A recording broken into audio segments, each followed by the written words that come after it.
আচ্ছা মায়েরা, আপনারা গোবর পোকা দেখেছেন তো? কি গো মায়েরা, গোবর পোকা দেখেছেন তো? একদিন সেই গোবর পোকা আর একটি মধুমক্ষী, সেই দুজনের মধ্যে বন্ধুত্ব হয়েছিল। তাদের মধ্যে এত সুন্দর বন্ধুত্ব। সেই গোবর পোকা একদিন মধুমক্ষীকে বলছে, ওগো বন্ধু, তুমি থাকো পদ্ম ফুলের মধ্যে আর আমি থাকি গোবরের মধ্যে। তুমি আমার কাছে আসতে থাকো, কিন্তু আমি তোমার কাছে যেতে পারি না। তখন মধুমক্ষীকে আমার বলল, বেশ, আমি তোমায় নিয়ে যাব আমার বাড়ি। মধুমক্ষীকে নিয়ে গেল তার বাড়ি আর বলল, বন্ধু, তুমি গোবর খাও।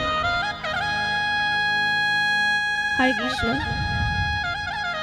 সেই মধুমক্ষীকা নিয়ে গিয়ে বলল, ওগো বন্ধু, তুমি এই পদ্ম ফুলের উপর বসে মধু খাও। কিন্তু মায়েরা, গোবর পোকা কি কোনোদিনও মধুর স্বাদ বুঝতে পারে? কি গো মায়েরা, পারে কি?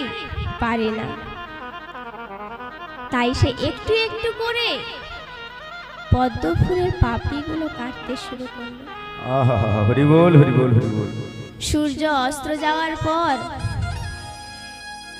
সেই মধুমক্ষিকা খুঁজতে এলে বন্ধুকে আর খুঁজে পাওয়া গেল।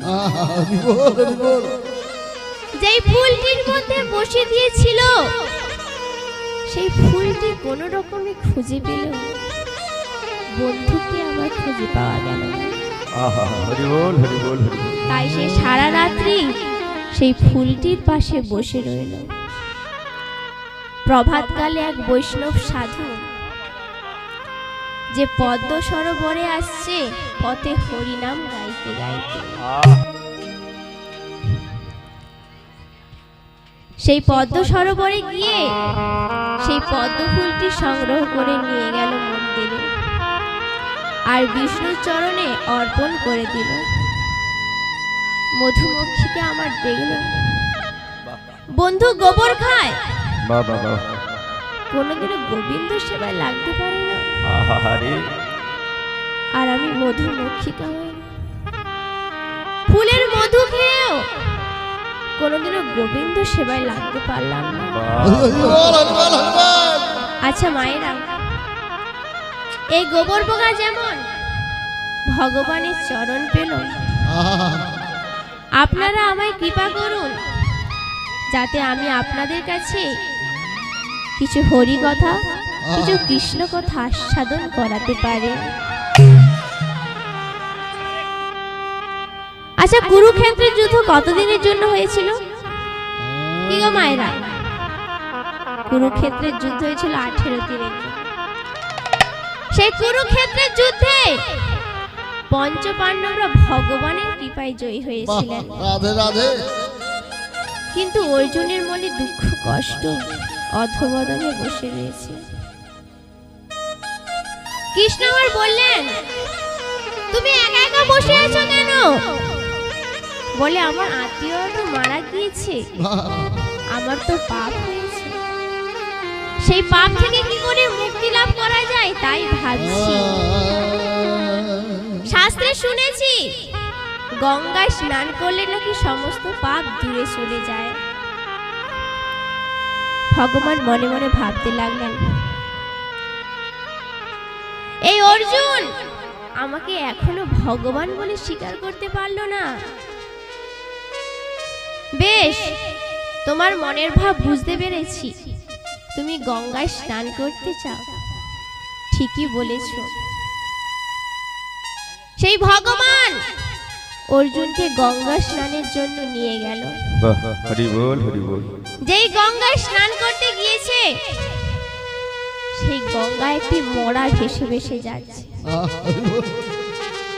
অর্জুনকে উচিত শিক্ষা দেওয়ার জন্য ভগবান দুটি শৃগালের রূপ ধারণ করলেন। সেই শৃগাল দুটি বলছে, ও দাদা, দাদা। আরে বড্ড খিদে লেগেছে। অর্জুন পিছন ফিরে তাকিয়ে ভাবছে, এই শিগাল দুটি যদি মরাটিকে খেয়ে নেয় আমি গঙ্গা স্নান করতে পারি।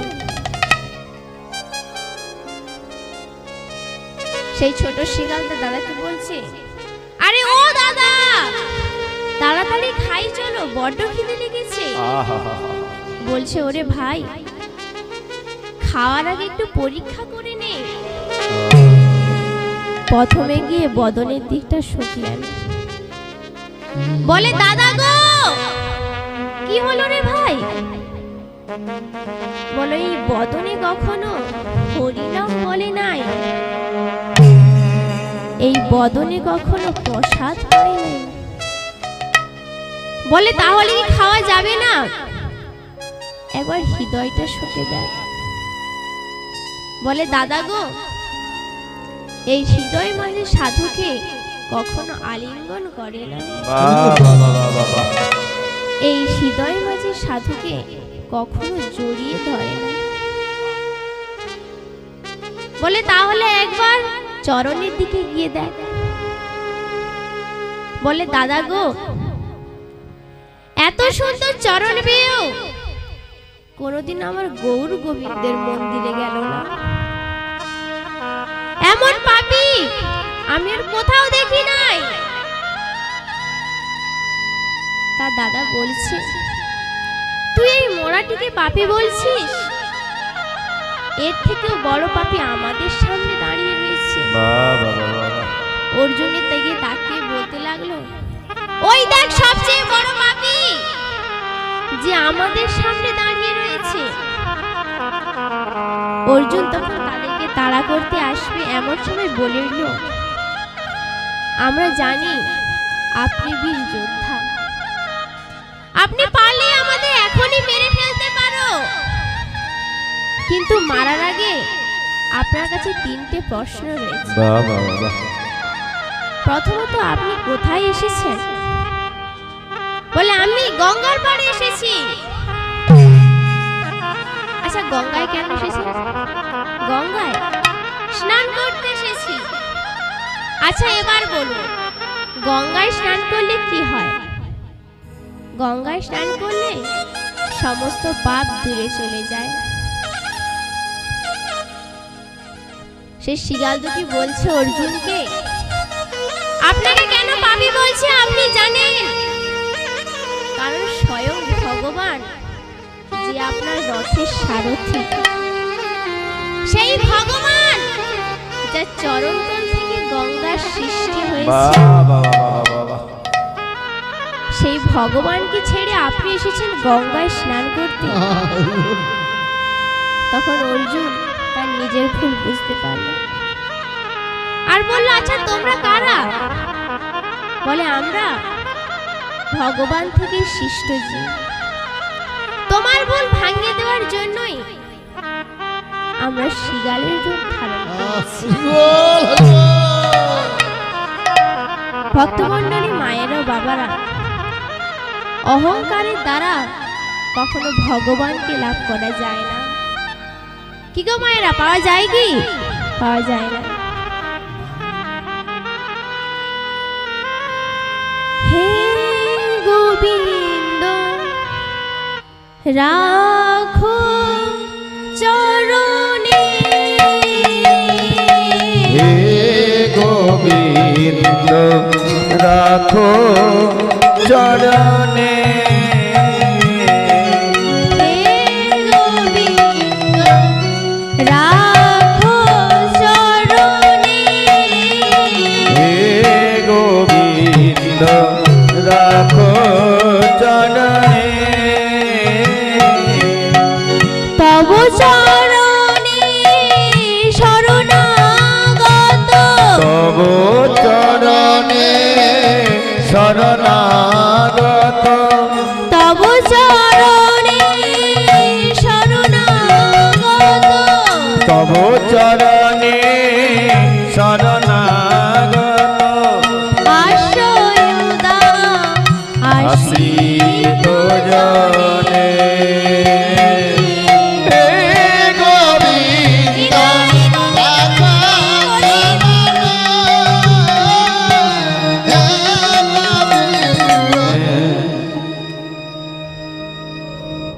ভক্তমণ্ডলী, মায়েরা, বাবারা, আজকে যেই লীলাটি আপনাদের কাছে পরিবেশন করব, সেই লীলার মধ্যে অসংখ্য ভুল ত্রুটি থাকবে। সেই ভুল ত্রুটিগুলি বাড়ির সন্তান মনে করে আমায় ক্ষমা করবে। গৌর প্রেমানন্দে হরি বল, হরি বল।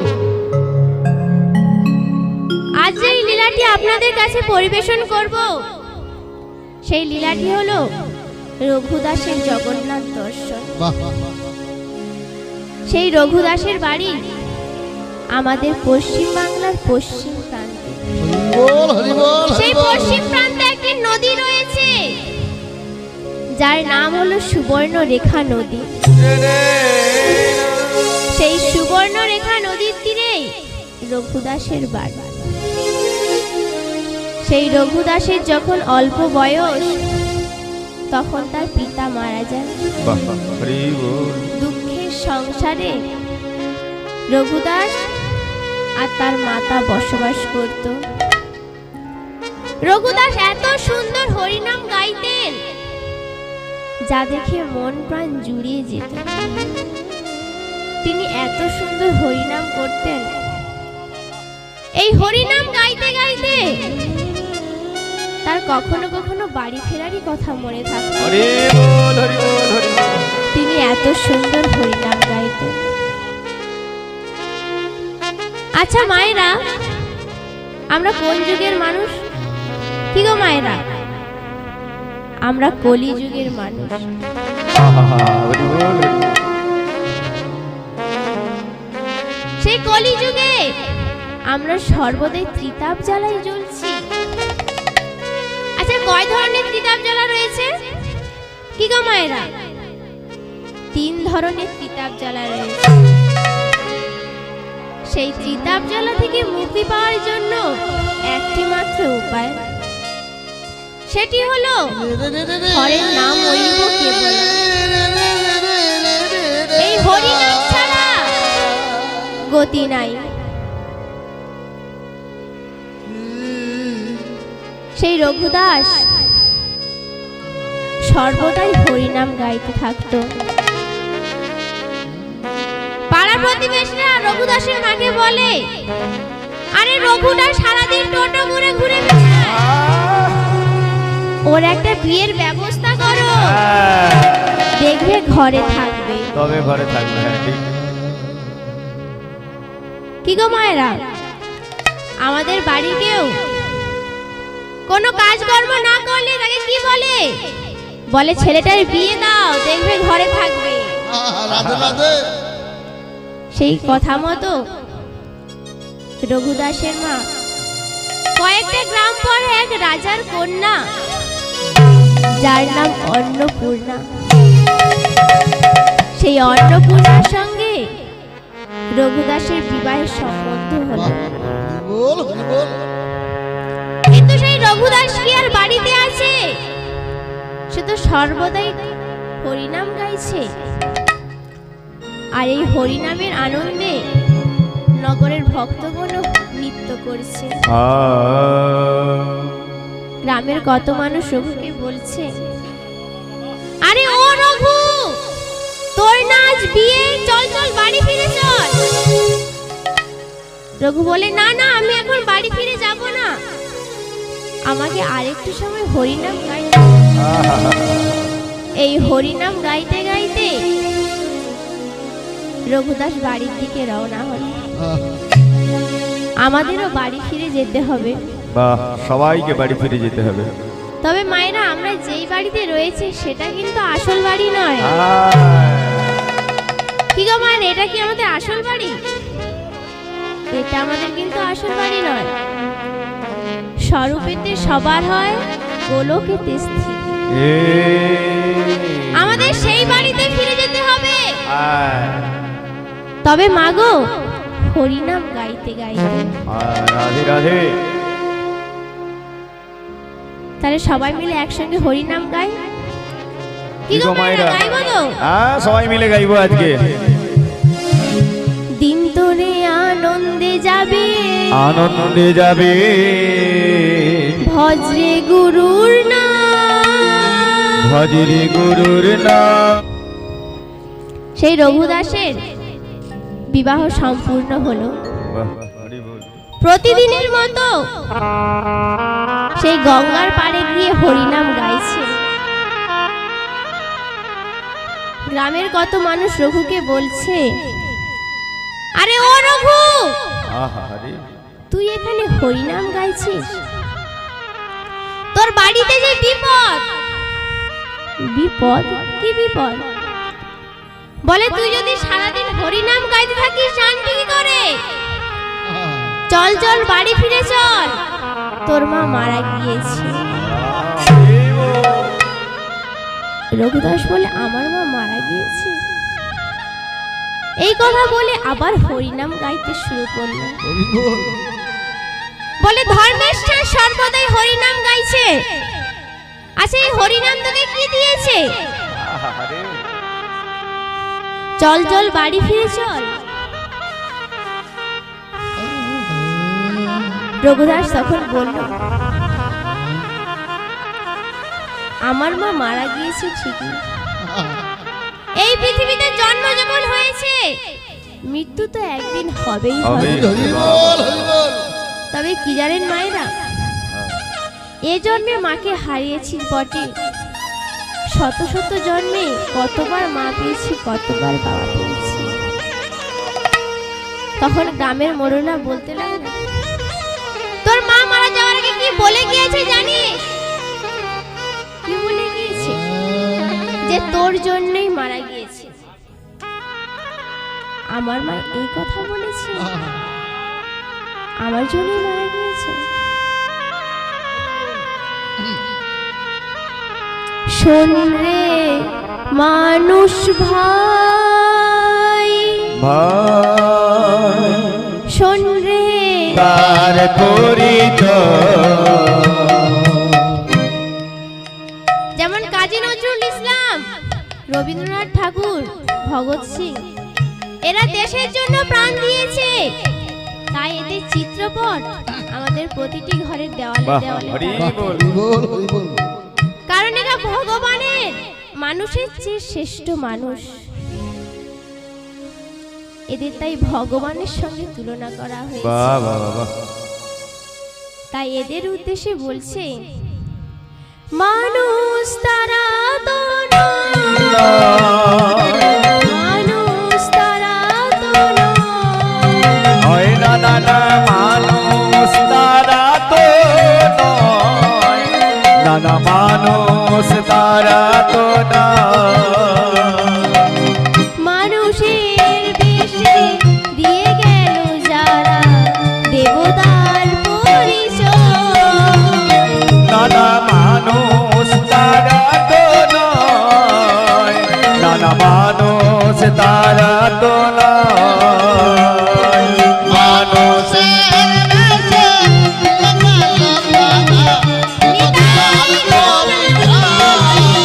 নানা দেবতার পরিচয়, নানা দেবতার পরিচয়।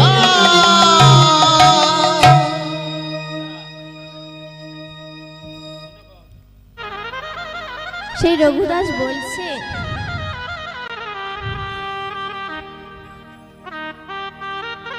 আমি শত শত জন্মে অনেকবার মা পেয়েছি, বাবা পেয়েছি। বাহ, হরি বল, হরি বল। যদি না এই জন্মে হরিনাম গাইতে পারি তাহলে আমার পুনর্জন্ম আর লাভ হবে না। বাহ বাহ বাহ। শাস্ত্র কি বলছে জানেন মায়েরা? স্থাবর বিংশতি লক্ষঞ্চ, স্থাবর বিংশতি লক্ষঞ্চ, নব লক্ষঞ্চ জলজা, নব লক্ষঞ্চ জলজা, কৃমি কীটরুদ্র কৃমি কীট রুদ্র লক্ষানি, দশ লক্ষানি তথান্দ্র, দশ লক্ষানি তথান্দ্র, পশবতী লক্ষানি, পশবতী ত্রিশলক্ষানি চতুর্লক্ষানি